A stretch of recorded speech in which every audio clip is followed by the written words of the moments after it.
Hi guys, welcome back to my channel. It's Rihanna here and with another self-care action of the week on Kuda the tea. So basically, like I'm saying, Kuda the tea means take care of you. Like if you've not watched my previous videos, I kind of want this channel to be self-care, self-love, just working on you. I understand that you are the priority, you matter, and it makes sense to think like that. It's not stupid, self-centered, selfish, anything to think like that. It's actually okay. So we're going to do mukbang today. So I've already started eating, unfortunately, sorry. But I went to Subway. I got a salad box. I'm not trying to be healthy, unfortunately, right now because I just don't want to. But I went there and I got a salad with grilled chicken, lettuce, cheese, olives, onions, gherkins, and then I got some chips to have with it because the salad wasn't going to fill me up. I was lying to myself and thought it was going to fill me up. It's not going to fill me up. And I got a glass of water. I'm drinking water slowly because there's only water in the room, and I drink a lot of water. I don't lie to you, that's why my skin is fairly smooth, because I drink a lot of water. But you see, yeah, that's why I have water, and that's why it looks healthy, but it's not really healthy in real life. Because after this video, tomorrow I'm gonna go and eat a waffle. So, but yes, hi guys. So the purpose of today's self-care video is going to be, we're just gonna have a talk, we're gonna have a mukbang. I think talking is a very good therapy, and I think having someone to talk to, listen to you, you know, just converse with you really can help with your mental well-being, and just caring about yourself, like understanding that you need to be heard too, and people need to listen to you too, like you are important, you know. So yeah, so today's video is you know, how do you know when you don't, you know, believe you're worth anything? And for example, if you do believe you're not worth, or your self-worth is fairly low, how do you do things to combat this feeling, and how do you work on it, you know, essentially to make sure you know, you feel better, because you matter too. So we'll get started. So this is good. We'll start with diagnosis. So last year I was speaking with my cousin Alinda. We talk about thousands of things. We talk for hours. God, parents, family, friends, self-worth, everything. And that's why I honestly love speaking to her, because she makes me come away thinking more about myself than I ever thought ever. And she really just builds me up. Like, she honestly builds me up. I love her so much. I really do. Love you, Linda. But yeah, how do you diagnose when you don't have self-worth? Or you don't feel much of yourself? I'd say, for me, it started in secondary school. So I'm a smiley person, and it's not even by force, it's just naturally. I prefer to smile than not smile. It sounds stupid, but yeah, ask random people though. Anyone that's met me goes, oh wow, she smiles a bit much. But it's generally not because I'm trying to, it's just like, it's like a natural face that I like to revert to, like, yeah, like I like to, it's fun. So it started for me in secondary school, so I'm actually a smiley person, but my personality was never one that you would miss if it wasn't there, you know? So as I've gotten older, I've started to notice people around me really do appreciate my personality, which is amazing. But in school, you know, we're all trying to find ourselves, learn more about ourselves, get better, etc. I think because I was so in the corner and so in the back that people wouldn't miss me if I wasn't there, I just started to feel like myself, like, okay, if I'm not here, people are not gonna miss me. Now I'm not talking about suicide or anything like that. Thank God I've been able to understand that, you know, my life is still worth me being on the planet. But you know, you always have those moments of thinking, oh, my self-worth isn't at the highest point that it can be, because, you know, I'm not, yeah, people don't, yeah, I'm not the main person, you know, I'm not the center. I'm not the personality that everyone's like, yeah, you need to come and link up with that. Like, no, it's just not how it was. I can talk to people. I'm very good at talking to people. Like, my job means that I need to be very friendly, approachable, and things like that. So I do believe my personality is very approachable, but yeah, I never used to have that personality that people would remember. That's the word. People would never remember me. Yeah, so over the years that manifested in me, in my mind, in my being, and I just started to think like, oh gosh, really, I am just here. And it's only when I got to university that I started to understand that I need to make a place for myself in this world, and I can't just be in the corner, because I got so used to being in the corner that was my comfortable space. Like if we went places or I met people, I would be nice, like people would love talking to me, but when it came to being in big groups or understanding that, you know, making a place for myself in a crowd, I couldn't do it because it just wasn't something I was used to or I liked to do. So yeah, I just never used to think much of myself, and as you know, the years go on, you really start to think, okay, this is how it's gonna be forever. Well, in fact it's not, and it can't be, because as you get older, the right people around you will push you to understanding that you mean something. And if you're not around people like that, unfortunately, I hate to tell you, you need to wait until God provides those people for you, because when you find that people that, and they don't have to be in the same area, they can all be in different parts of the world, anywhere of your life. But once you find a select few people that can really, you know, you can go to them and talk to them, they can build you up, keep them, because they can really help you. So once I found these friends, so someone I love speaking to, my friend Jamie, like I'll come with the phone with her and feel empowered. Like I'll be like, okay, let's go. What we're gonna do now?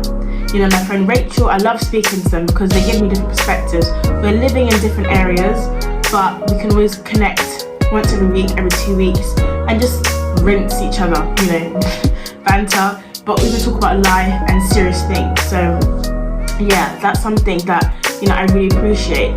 So one thing I've started to do with these friends and people around me when I've noticed that I'm down, and you know, they can just uplift me without even knowing that they're doing it, is just talking to people. Like another way for me to realize my self-worth was understanding that, you know, the people that I'm talking to can really influence how I see myself, because essentially I do believe whoever you hang around with are really strong indicators of your personality.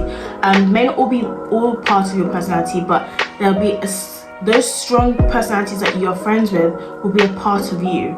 So, you know, I like to surround myself with people that have similar mindsets to myself and behaviors, beliefs, things like that. So yeah, talking to my friends and my family really has helped me build my confidence, build my self-worth, and just make me feel like, yeah, I actually am the bomb. Like I can do what I want and it's okay, it's really fine.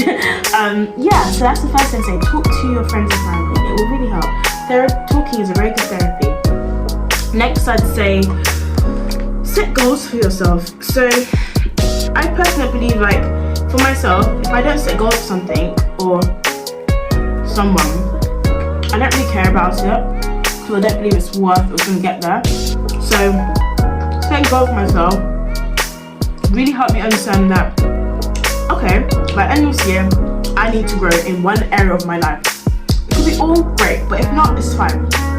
So yeah, that's another thing I was doing, setting goals. So as I turned like towards the end of my 23rd year of life, and I turned 24, I started setting goals, small goals for myself, whether it be spiritually, financially, work,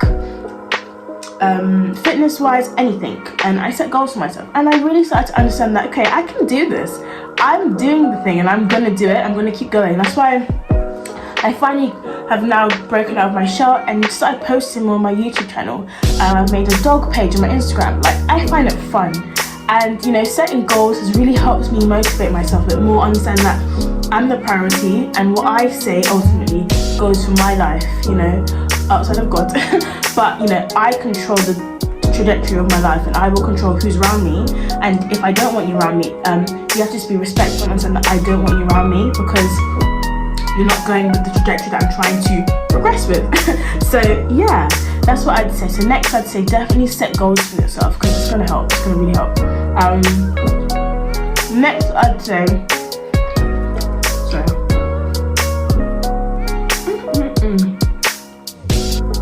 and it's the main part of this channel. Make yourself a priority.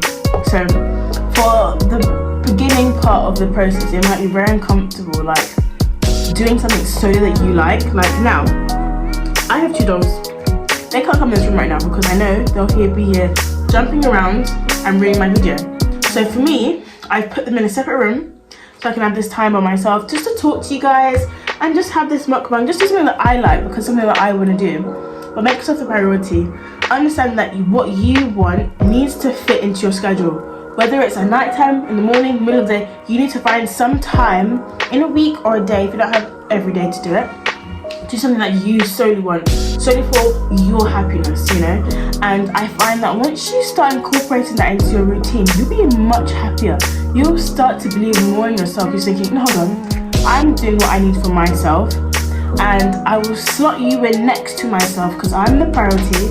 Then I can work on everyone else around you, because if you're a dead battery, how can you go around and charge everyone else if you're dead? So yeah, make yourself the priority. Next, I'd say understand that you need to grow and critique yourself. So I think sometimes when people think, oh, you might hear critique yourself and think, hold on, this person doesn't have self-care or doesn't believe in themselves, so why would you tell them to critique yourself? I do believe that in order to grow, you need to understand where you need to grow. To grow, you need to understand that you're not perfect. You're not going to get things right all the time, and it's okay. But then once you've, identified those areas, work on those areas, because that's what will help build you up and ultimately give yourself a better view to yourself, because you're saying, okay, I know I'm not perfect, I know I didn't work on this area the best way I could, but I'm going to work on it, I'm going to get better. So just critique yourself, give yourself things to work on, because it's another goal, similar to point 1 or 2, it's a goal. Set a goal for yourself that you're going to work on what you don't feel you like about yourself, or someone maybe told you and you agree, because don't forget, everyone can tell you they don't like something about you, but whether you don't agree with it, but if you agree with it, then fine. If you don't agree with it, then that's up for debate, so set critique for yourself and work to fix it, because ultimately it'll just make you a better you, and you'll be much happier with yourself because you just feel better in general. And then finally, I'd say, this is going to be corny, if you don't believe in God, I'm really sorry, but work on your spirituality, because ultimately I found that the best parts of my life and the best times that I've felt happy and fulfilled is when my spirituality has been on an incline. And it may not be, for example, reading the Bible every single day, but talking to God, acknowledging that He needs to be around me, acknowledging that I can't keep going through my day-to-day life and setting goals and doing this and doing that, and He's not in the equation, it's not going to work, it's going to keep failing. And I found that recently, the more that I integrate Him into my routine and my life and my thoughts and my mind and my heart, a lot of things have been prospering for me, and all I can say is praise God, but I've noticed since I've done that, I've just felt more in love with myself.